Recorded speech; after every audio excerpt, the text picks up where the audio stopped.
नमस्कार दोस्तों, मैं हूं यश चौरसिया। स्वागत है आपका गवर्नमेंट टीचर गाइड पर। दोस्तों, आज हम भारतीय संविधान के भाग 2 के बारे में डिटेल से अध्ययन करेंगे और ट्रिक के माध्यम से आपको इसे समझाने का प्रयास करेंगे। और यदि आप ढंग से इस वीडियो को ठीक तरीके से देखेंगे तो हम आपको विश्वास दिलाते हैं कि भारतीय संविधान का भाग 2 नागरिकता अनुच्छेद 5 से 11 ये जो है आप पूरी तरीके से आपके दिमाग में हमेशा हमेशा के लिए स्थायी हो जाएगा। तो चलिए दोस्त, शुरू करते हैं भारतीय संविधान का भाग 2 नागरिकता। भारतीय संविधान में कुल 22 भाग हैं और 22 भाग में भाग 2 में जो है नागरिकता का प्रावधान किया गया है। और नागरिकता अनुच्छेद 5 से लेकर के अनुच्छेद 11 तक इसमें नागरिकता से संबंधित बातों का वर्णन किया गया है। तो दोस्तों, यहाँ पर मैंने सांप बनाया है और सांप आप देख रहे हैं 2 की आकृति में बना हुआ है। 2 की आकृति में बना हुआ है। ये एक प्रकार का ट्रिक है, इमेजिन ट्रिक है, जो आप इसे इमेजिन कर लेंगे कि सांप जो है इस तरीके से कुंडली मार के बैठा हुआ है, जैसे कि 2 की आकृति दिखाई दे रही है। तो कोई भी अगर आपसे यदि प्रश्न पूछा जाए, कई बार प्रश्न पूछा गया कि नागरिकता का जो है संबंध किस भाग में किया गया है, तो नागरिकता में देखिए नाग शब्द आ रहा है, नाग शब्द। और नाग से आपको नाग का याद आ जाना चाहिए। और जैसे ही आप नाग का याद करेंगे तो आपको 2 की इमेज जो है आपके मस्तिष्क में बनेगी। इस तरीके से आप इसको याद कर सकते हैं कि भारतीय संविधान का भाग 2 जो है ये नाग यानी नागरिकता से संबंधित है और 2 नाग की तरह होता है। आगे आइए दोस्त, हम अनुच्छेदों पर चलते हैं। तो सबसे पहला जो अनुच्छेद है अनुच्छेद 5। देखिए 5 का जो यहाँ का जो ट्रिक है, तो पा से होता है 5, पा से होता है 5 और पा से होता है प्रारंभ, यानी 5 प्रारंभ, 5 प्रारंभ। ऐसे करके आप अपने मस्तिष्क में इसको रखने का प्रयास करिए। तो अनुच्छेद 5 में लिखा है कि संविधान के प्रारंभ पर नागरिकता, अर्थात जब हमारे देश में संविधान लागू हुआ तो उस प्रकार नागरिकता से संबंधित जो भी प्रावधान किए गए थे तो उसका जो है वर्णन अनुच्छेद 5 में किया गया है। तो आप लोग याद कर सकते हैं कि 5 और प्रारंभ, पा से 5, पा से प्रारंभ, अनुच्छेद 5। इस तरीके से आप अपने दिमाग में रख सकते हैं। आगे है अनुच्छेद 6। तो अनुच्छेद 6 और यहाँ पर लिखा है कि पाकिस्तान छोड़कर भारत आने वाले व्यक्तियों की नागरिकता का अधिकार। तो छा से छा और छा से छोड़ना, छा से छा से छोड़ना। तो यहाँ पर एक मैंने गाना यहाँ पर जो है सॉन्ग एक लिखा है कि देश पराया छोड़ के आजा। तो छोड़ के आजा छा, तो यहाँ से आप निकालेंगे छा, छोड़ के आजा छा, देश पराया छोड़ के आजा छा। छा अनुच्छेद 6 में क्या है कि देश पराया छोड़ के आजा, अर्थात जब हमारे देश में संविधान लागू हुआ तो उस समय जो है भारत और पाकिस्तान विभाजन के समय पाकिस्तान के जो हिंदू धर्म से बिलोंग करते तो वो भारत की तरफ प्रवर्जित हुए और भारत के जो मुसलमान धर्म को मानने वाले थे वो पाकिस्तान की ओर गए।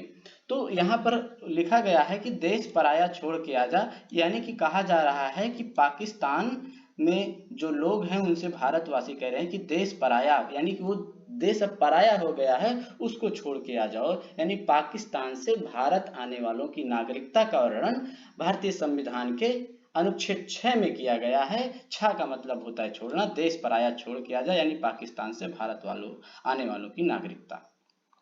इसके बाद है अनुच्छेद 7। तो यहाँ पर 7 से आप एक निकालिए, 7 को साथ से जोड़िए। 7 को किससे जोड़ना है? साथ से, यानी जब 7 आए तो आपके दिमाग में साथ आना चाहिए।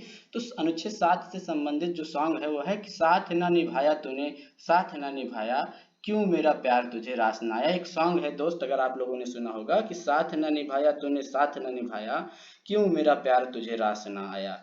तो 7 से आपको 7 और 7 से इस सॉन्ग आपके दिमाग में आना चाहिए। आप इसे गुनगुनाएंगे तो अनुच्छेद 7 आपको याद हो जाएगा। और लिखा है साथ न निभाया तूने, साथ न निभाया, क्यों मेरा प्यार तुझे रास न आया। यानी कि साथ न निभाने का यहाँ से अर्थ है कि जो लोग भारत को छोड़ करके पाकिस्तान चले गए, यानी हमारे साथ नहीं रहे, उन्होंने हमारा साथ नहीं निभाया, उन्हें हमारा जो प्यार था वो उन्हें रास न आया। तो अनुच्छेद 7 में है कि पाकिस्तान को जाने वाले व्यक्तियों की नागरिकता का अधिकार। 7 से याद करिएगा, 7 और 7 से सॉन्ग, साथ न निभाया तूने, साथ न निभाया, यानी पाकिस्तान को जाने वाले। इसके बाद है अनुच्छेद 8। आठ का आठ को हमने ओंठों से जोड़ा है। आठ में देखिए ओठ, ओंठ में आठ भी आ रहा है, तो आप आठ को ओंठों से जोड़िए। और इसका जो सॉन्ग है वो ओंठों को पिला के जाम किस देश में हो गुमनाम। ओंठों को पिला के जाम किस देश में हो गुमनाम, यानी कि दोस्त यह है कि भारत के बाहर रहने वाले भारतीय उद्भव के कुछ व्यक्तियों की नागरिकता का अधिकार इसमें वर्णन किया गया है। तो ये हुआ कि जब भारत देश हमारा आजाद हुआ तो भारत को आजाद कराने के लिए हमारे देश के बहुत सारे लोग जो है विभिन्न देशों में चले गए थे, और वहां पर गुप्त, जैसे सुभाष चंद्र बोस का आप लोगों ने नाम सुना होगा, जर्मनी जापान से वो हमारे देश की स्वतंत्र कराने के लिए संघर्ष करते रहे। तो ऐसे बहुत सारे क्रांतिकारी थे जो विभिन्न देशों में रहते थे, और जब हमारे देश का संविधान लागू हुआ तो ये चर्चा हुई कि वो जो हमारे देश के बाहर रह रहे लोग हैं उनको भी अपने देश का नागरिक बनाया जाए। तो उनको भी जो है नागरिकता प्रदान करने का अधिकार अनुच्छेद 8 के तहत दिया गया। और यहाँ पर सॉन्ग है ओंठों, यानी 8 ओठों को पिला के जाम किस देश में हो गुमनाम, यानी कि यहाँ के लोग कह रहे हैं कि ओंठों को पिला के जाम किस देश में, यानी किस देश में, जिस देश में तुम गुमनाम हो, भले ही गुमनाम हो, लेकिन यदि आप हमारे देश में आओगे और अपना ये पूरी सत्यापित कर दोगे कि हम भारत, हमारे माता पिता, हमारे परदादा परदादी इस भारत के निवासी थे, तो तुम भले ही दूसरे देश में गुमनाम हो, लेकिन आप हमारे देश की नागरिक माने जाओगे, आपका यह पूरा अधिकार है। तो 8 से याद करिएगा, 8 ओठों को पिला के जाम किस देश में हो गुमनाम। आगे है अनुच्छेद 9, बहुत ही आसान ट्रिक है अनुच्छेद 9। तो नौ को आप याद कर सकते हैं, नो, तो आप कहेंगे 9 और आप दिमाग में आएगा नो, नो बिल्कुल ही प्रोनाउंसिएशन इसका सेम हो रहा है। तो नो यानी कि अनुच्छेद 9 में कहा गया है कि जब कोई व्यक्ति स्वेच्छा से किसी विदेशी राज्य का नागरिक हो जाता है तो उसकी नागरिकता समाप्त हो जाएगी, अर्थात नो सिटीजनशिप। अनुच्छेद 9 से नो सिटीजनशिप, यानी कोई भी व्यक्ति यदि किसी अन्य देश की नागरिकता को स्वीकार कर लेता है तो अनुच्छेद 9 के तहत वो नो सिटीजनशिप होगा, नहीं नागरिक होगा। तो 9 से नो नागरिकता आप याद कर सकते हैं। इसके बाद है अनुच्छेद 10, और 10 में कहा गया है कि व्यक्ति की नागरिकता सिर्फ संसदीय विधि द्वारा ही छीनी जा सकती है। तो कैसे इसको याद करेंगे, इसकी ट्रिक है दास, यानी 10 को दास कह दीजिए आप। 10 दास सिमिलियर वर्ड है, 10 दास, और दास कौन होता है, जिसकी नागरिकता छीन ली जाती है।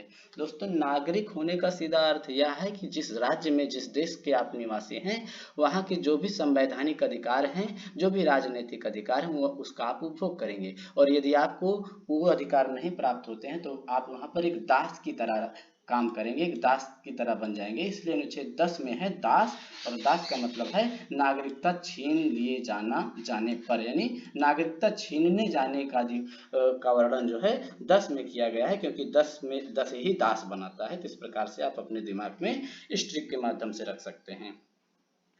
आगे है अनुच्छेद 11। तो 11 में देखिए एक तो एक में कहा गया, नहीं 11 में कहा गया कि नागरिकता संबंधी कानून बनाने का अधिकार किसको है, सिर्फ संसद को है। तो यानी यानी सभी कानून, एक कानून कौन बनाएगी, संसद बनाएगी। नागरिकता से संबंधित एक कानून का निर्माण करने का अधिकार संसद का होगा। तो एक से आप 11 याद करेंगे और एक कानून संसद बनाएगी, यह अनुच्छेद 11 में वर्णित है। तो दोस्तों, आशा है कि आपको हमारी ये ट्रिक पसंद आई होगी और आप इसे आसानी से याद कर लेंगे। और एक बार फिर से हम आपको बताएं, अनुच्छेद 5 से प्रारंभ, पा से प्रारंभ, छा से छोड़, यानी देश पराया छोड़ के आजा। इस गाने से ही आप अंदाजा लगा लेंगे कि क्या हो सकता है। साथ से साथ याद आएगा, साथ ना निभाया तूने साथ ना निभाया, क्यों मेरा प्यार तुझे रास ना आया। 8 का मतलब होठों से पिला के जाम किस देश में हो गुमनाम। 9 से नो नागरिकता, 10 से दास, और 11 से एक। तो इस प्रकार आप हमारे वीडियो को नहीं समझ में आए तो दोबारा फिर से आप सुनेंगे तो आपको सारी बातें स्पष्ट हो जाएंगी। और यदि आपको हमारा यह वीडियो पसंद आया हो तो हमारे चैनल को सब्सक्राइब करें, लाइक करें, कमेंट करें और शेयर करना बिल्कुल ना भूलें। दोस्त, मिलते हैं अगले वीडियो में फिर किसी नई ट्रिक के साथ। तब तक के लिए धन्यवाद। जय भारत, जय हिंद।